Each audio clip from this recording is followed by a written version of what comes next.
जय गणेश दोस्तों, कैसे हैं आप सभी लोग। एक बार फिर से सभी का बहुत बहुत आभार कि आप लोग फिर से आए हैं अपना बेशकीमती समय निकाल के मेरा ब्लॉग देखने के लिए। तो चलिए शुरू कर लेते हैं आज का वीडियो। तो और दिनों की तरह ही आज भी मेरी जो शुरुआत है दिन की वो सोक्ड ड्राई नट्स के साथ हो रही है। और यहाँ पे मैं सिर्फ अपने ही नहीं बल्कि सारे जितने भी लोग फैमिली में भीगे हुए ड्राई फ्रूट्स खाते हैं उनका इकट्ठे ही छील के रख लेती हूँ लगे हाथ, और अपना जो है अभी इसी वक्त खा लेती हूँ। अभी मैंने फेस पैक लगाया हुआ है और मेरे हाथों पे भी वही वाला फेस पैक लगा हुआ है जिसमें मैं चावल का आटा ऐड करके जो मैं बनाया था लास्ट ब्लॉग में, जिसको मैंने शेयर भी किया हुआ था। क्योंकि हाथों में थोड़ी सी टैनिंग मेरी आ गई है, और एक्चुअली थोड़ी सी नहीं है, अच्छी खासी टैनिंग आ गई है, और मेरी केयरलेसनेस की वजह से, क्योंकि मैं लगातार नहीं लगा रही थी, कुछ ज़्यादा ही हो गई थी। और इसके बाद जो है ना मैंने यहाँ पे ये जो आपको कपड़े दिख रहे होंगे ये भिगो के रखे थे। ये मेरी मदर इन लॉ के ब्लाउज पीस हैं जो कि मुझे स्टिच करने हैं। तो ये टोटल मिला के 4 हैं और चारों मुझे स्टिच करने हैं उनके। तो ये मैंने पहले भिगो के इनको धो के रख दिया है जिससे कि मतलब जो भी सिकुड़ना विकुड़ना होता है कपड़ों का वो हो जाए। उसके बाद फिर मैंने बस हाथ मुंह धोया और उसके बाद हम आ गए थे सब्जी लेने के लिए। तो सब्जी मैं जब लेती हूँ ना यहाँ मंडी से, शहर की जो मंडी है, बड़ी मंडी है ये, और यहाँ से जब हम लोग सब्जी ले जाते हैं तो हफ्ते भर की इकट्ठे ले जाते हैं। एक तो देखिए सस्ती मिलती है, सबसे बड़ी बात ये है। दूसरा फ्रेश मिलती है, क्योंकि जो वेंडर्स आते हैं हमारे गली में या कहीं पे भी कहीं और जो सब्जी बेचने के लिए जो आते हैं, वो लोग भी जो सब्जी लेते हैं ना यहीं से ज्यादातर लेते हैं। और कई बार उनकी सब्जियां बिकती नहीं है ना, तो वो सेम सब्जी नेक्स्ट डे रिपीट करते हैं, तो और महंगा भी देते हैं। तो मैं तो पर्सनली मुझे ये ज़्यादा सही लगता है कि हफ्ते में एक दिन टाइम निकालो और सब्जी अच्छे से भर लो अपना फ्रिज, और उसके बाद जो है अपना फ्रेश सब्जियां निकालो और बनाओ। टाइम भी बचता है, पैसे भी बचते हैं। अच्छा, ये जो हरी सब्जी मैं बना रही हूँ ना, ये आज की खरीदी हुई नहीं है, क्योंकि हरी सब्जी को अच्छा खासा टाइम लगता है साफ करने में, देन धोने में। ये पहले दिन की रखी हुई है, और मेरी जो ननद है उन्होंने साफ करके रखी थी। तो फिर मैंने, जब मैं सब्जी लेने गई थी ना, तो मैं इसको धो के गई थी। आके बस फटाफट से जो सब्जियां थी उनको सॉर्ट करके फ्रिज में डाला, और मैं नाश्ता बनाने में जुट गई हूँ यहाँ पे। तो जो हरी सब्जी होती है ना फ्रेंड्स, इसको जो आजकल फिलहाल जब से मेरे इन लॉज आए हुए हैं तो साफ करने का काम वो ही कर देते हैं, तो मेरे को बहुत हेल्प हो जाती है। नहीं तो हरी सब्जी साफ करने में अच्छा खासा टाइम चला जाता है। तो लोहे की कढ़ाई ली हुई है मैंने, बड़ी लोहे की कढ़ाई ली हुई है, और इसमें मतलब सिंपली जो सरसों का तेल है वो डाला है, प्याज और सूखी लाल मिर्च का छौंक लगाया है, देन हरी सब्जी जो है धुली हुई रखी थी वो काट के डाल दी। बहुत ज्यादा फाइन फाइन सब्जी मैं नहीं कट करती, सिंपली बस काट के डालने से मतलब होता है कढ़ाई में, क्योंकि इतना ज्यादा मॉर्निंग में टाइम नहीं रहता और ना ही हमें किसी को दिखाना है, प्रेजेंट करना है किसी के सामने, खुद ही खाना है, तो बहुत ज्यादा मैं इस पे दिमाग नहीं लगाती। और आप लोहे की कढ़ाई के बारे में बार बार प्रश्न पूछते हैं ना, तो ये वाली जो लोहे की कढ़ाई है ना, ये रेगुलर वाली जो मैं दिखाती हूँ आपको वो नहीं है, थोड़ा सा साइज में उससे बड़ी है। थोड़ा इसका जो लोहा है वो पतला है, इस वजह से इसमें जो सब्जी बनती है कई बार लगने का डर रहता है।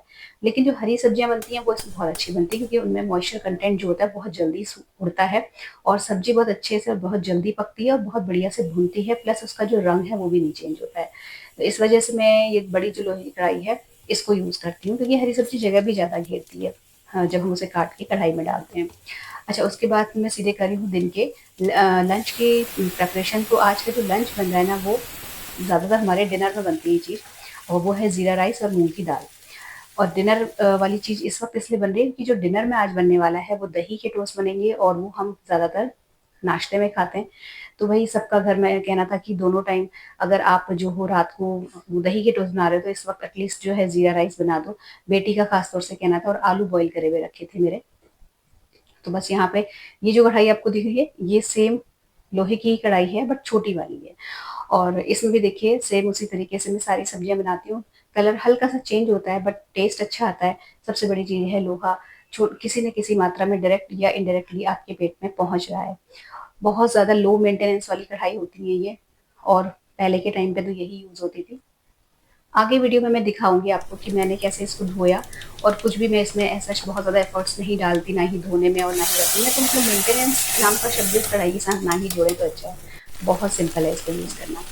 अच्छा, ये लंच बन गया। लंच में आज चावल नहीं बनेंगे, चपातियाँ बनेंगी, तो वो मेरी ननद जो है वो सेक देंगी, मैं चली जाऊँगी शॉप पे। और जाने से पहले ये बेल का शरबत जो है मेरा लास्ट डे का बचा हुआ है, सबने पी लिया था, मेरे हिस्से का रह गया था, तो ये रखा हुआ है। इसलिए मैं आज अपनी हर्बल टी नहीं बना रही हूँ, और ये बेल का शरबत ठंडा ठंडा पी के फिर मैं निकल गई थी शॉप के लिए। आटा वगैरह सब कुछ मैं लगा के, मतलब ऑलमोस्ट सारा ही काम करके चली गई थी। फिर जो है चपाती वगैरह मेरी जो ननद है वो सेक देंगी। इसमें हरा धनिया डालना रह गया था, वो डाला, मतलब फाइनल कर लिया सारा काम, जैसे कि ये रहे कि बस सर्व करो और खाओ।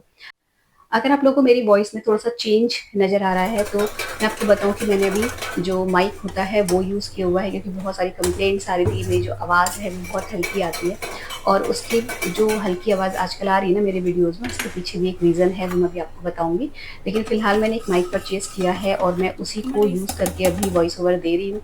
तो अगर थोड़ा-सा चेंज आया है या इम्प्रूवमेंट हुआ है, तो आप मुझे कमेंट सेक्शन में बताइएगा कि क्या ये ठीक है? नहीं तो फिर मैं दूसरा कोई तरीका ढूँढूँगी।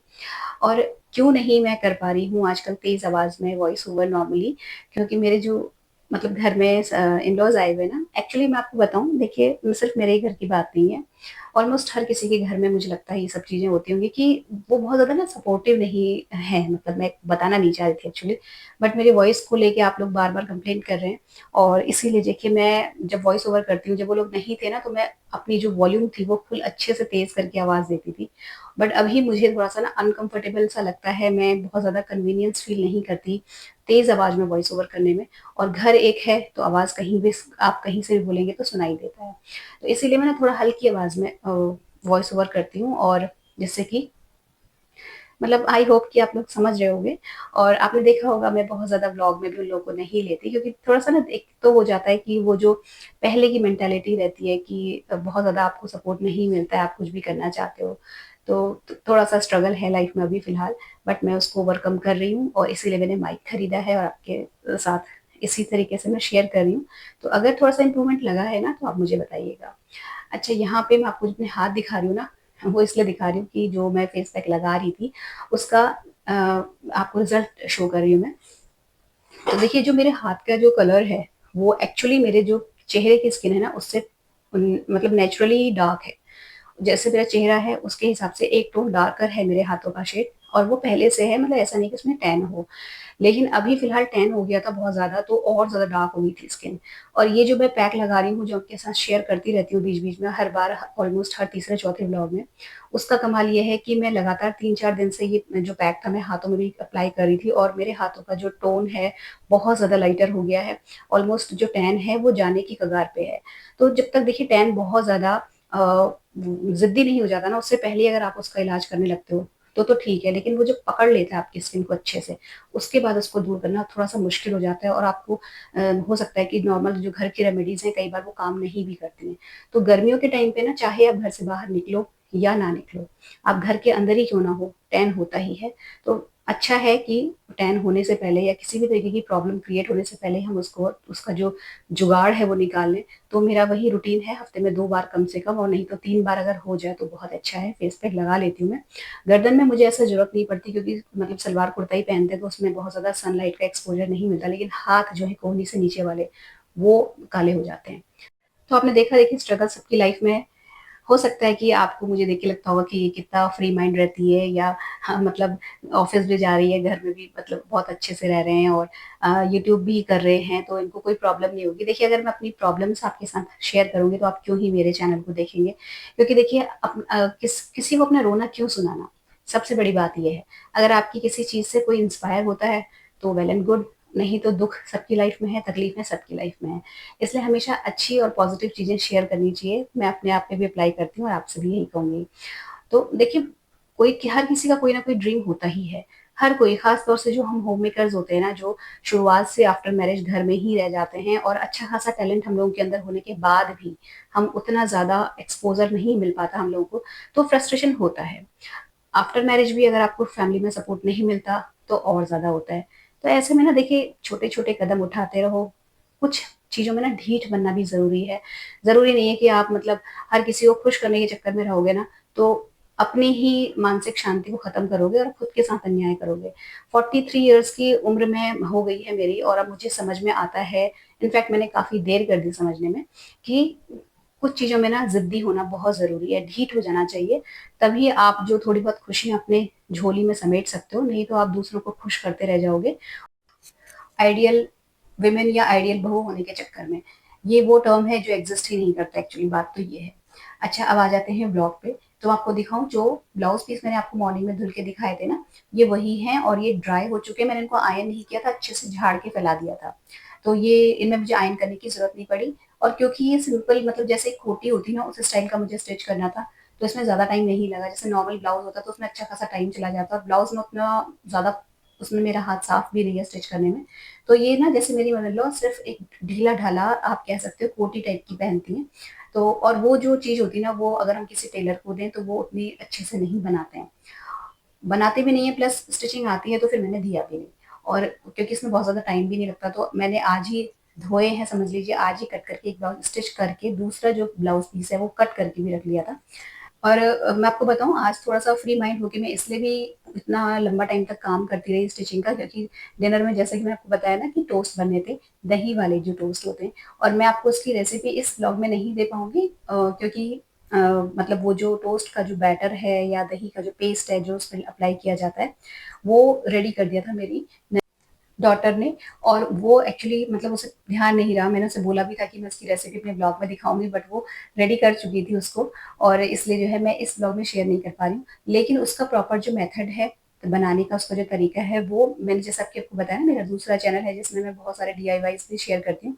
उसमें मैं कभी-कभी बीच-बीच में रेसिपीज़ की भी वीडियोज़ डालती थी ना, तो वहाँ है वो अच्छे से मैं उसमें डिटेल में मैंने शेयर किया हुआ है। तो उस वीडियो का भी प्लस अपना जो दूसरा चैनल है उसका भी डिस्क्रिप्शन सॉरी लिंक जो है वो डिस्क्रिप्शन बॉक्स में मैं दे दूँगी।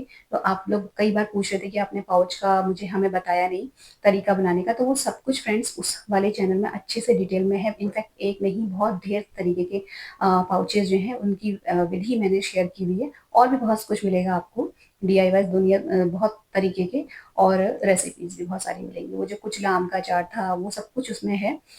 लिंक्स सारे के सारे जो हैं डिस्क्रिप्शन में हैं, आप जाके देख लीजिएगा।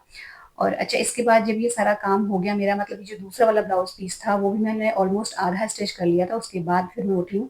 और क्योंकि ये जो पेस्ट है रेडी कर दिया था मेरी बेटी ने, तो यहाँ पे अब मुझे सिंपली बस इसको अप्लाई करके सबको गरम-गरम खिलाना था।